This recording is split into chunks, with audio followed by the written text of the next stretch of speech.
Hello నమస్తే అండి. ఈరోజు నేను దొండకాయ ఆవకాయ తయారు చేసే విధానం చూపిస్తాను. దానికి కావాల్సిన పదార్థాలు చేసే విధానం చూద్దాండి. దొండకాయని శుభ్రంగా కడిగేసి తుడిచేసుకుని అప్పుడు ముక్కలుగా తరుక్కోవాలి. ఈ సైజు ముక్కలు సరిపోతాయి. ఇందులో కొద్దిగా పసుపు వేస్తున్నాను. ఇది 3 గుండలు కలిపిన కారం షాపులో అడిగితే అన్ని చోట్ల అన్ని ఊర్లోనూ దొరుకుతుంది. ఇది 1 కప్పు. ఈ పులుపుకి సరిపడా నిమ్మరసం, దీనికి తగినంత ఆయిల్. ఇది వేరుశనగ నూనె సరే, లేదు గానుగ నూనె సరే, వేరే ఆయిల్ ఏదైనా మీరు ఏది ఇష్టం అయితే అది ఆయిల్.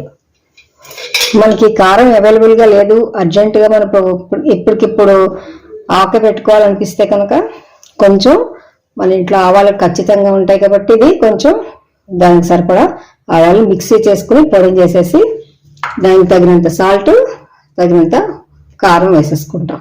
ఎప్పుడు కూడా సాల్ట్ కొంచెం తగ్గించి వేసుకోవాలి. అన్ని సమంగానే వేస్తాం. కొంచెం సాల్ట్ 2 స్పూన్స్ తగ్గించి వేస్తే ఈ కారం రెడీ అయిపోతుంది అన్నమాట.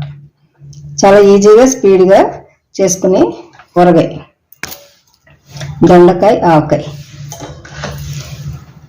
మీకు ఇంకో విషయం చెప్పాలి. ముక్కలు తరిగినప్పుడు ఏమైనా పండు వస్తే కనుక అవి తీసి పక్కన పెట్టేయాలి. ఇందులో పండు దొండకాయలు వేయకూడదు. ఇప్పుడు దీంట్లో మనం కారం తీసుకున్నాం కదా, కొంచెం పక్కన పెడతాను. 3 గుండలు కలిపిన కారం వేసాను. అలాగే కొద్దిగా నిమ్మరసం చూసుకుని మళ్ళీ కావాలంటే వేసుకోవాలి. మరీ ఎక్కువ పులిపోయినా కూడా బాగోదు. అలాగే కొద్దిగా నూనె.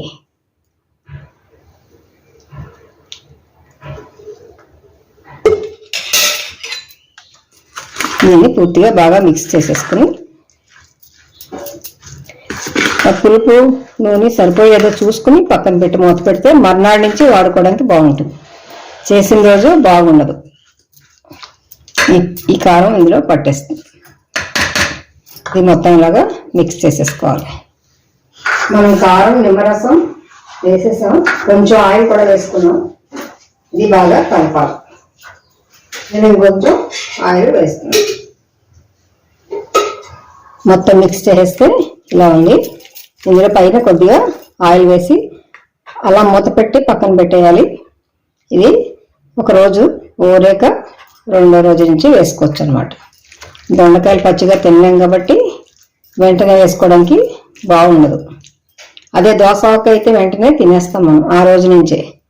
నిమ్మరసం మొత్తం ఇది 1/2 కేజీ కంటే కొంచెం తక్కువ దొండకాయలు ఇవి. 1 కప్పు కారం, ఒక 6 నిమ్మకాయలు పట్టాయి. అది మన పులుపు టేస్ట్ని బట్టి అటు ఇటుగా మార్చుకోవచ్చు. కారం ఆడుకోవాలంటే కనుక ఇంట్లో లేకపోతే ఎర్రటి కారం, ఉప్పు, ఆవాలు మిక్సీ పట్టేస్తే ఈ 3 గుండలు కలిపిన కారం రెడీ అయిపోతుంది. పండు దొండకాయ ముక్కలు తీసేయాలి, అవి వేయకూడదు. స్టవ్తో పని లేకుండా ఎంతో టేస్టీగా ఉండే దొండకాయ ఆవకాయ ఇలా తయారు చేయాలి. చాలా మంది పిల్లలు ఏమిటి పెద్దవాళ్ళు కూడా దొండకాయ తినడానికి ఇష్టపడరు. కానీ దాంట్లో కూడా బోళ్ళని మన శరీరానికి కావాల్సిన పోషకాలు అయితే అందులో ఉంటాయి. దాన్ని ఈ రూపంగా తింటే ఖచ్చితంగా కొంచెం ఎక్కువ తినగలుగుతారు. ఇది చాలా టేస్టీగా ఉంటుంది. ఒకసారి మీరు తప్పకుండా ట్రై చేయండి. మీరు కూడా బాగుంది అని ఖచ్చితంగా అంటారు. దొండకాయ ఆవకాయ ఇలా తయారు చేయాలి. దీనికి కావాల్సిన పదార్థాలు, చేసే విధానం అంతా చూసారుగా. ఇలా మీరు కూడా తప్పకుండా ట్రై చేయండి. అందరూ ఇంటిల్లిపాది మెచ్చుతారు ఈ ఆవకాయని. ఇది ఎక్కువ రోజులైతే బయట నిల్వ ఉండదు. ఫ్రిడ్జ్లో అయితే 15 రోజుల దాకా ఖచ్చితంగా బాగుంటుంది. నా ఛానల్ సబ్స్క్రైబ్ చేయండి, లైక్ చేయండి, షేర్ చేయండి, నన్ను ఎంకరేజ్ చేయండి. Thank you so much friends.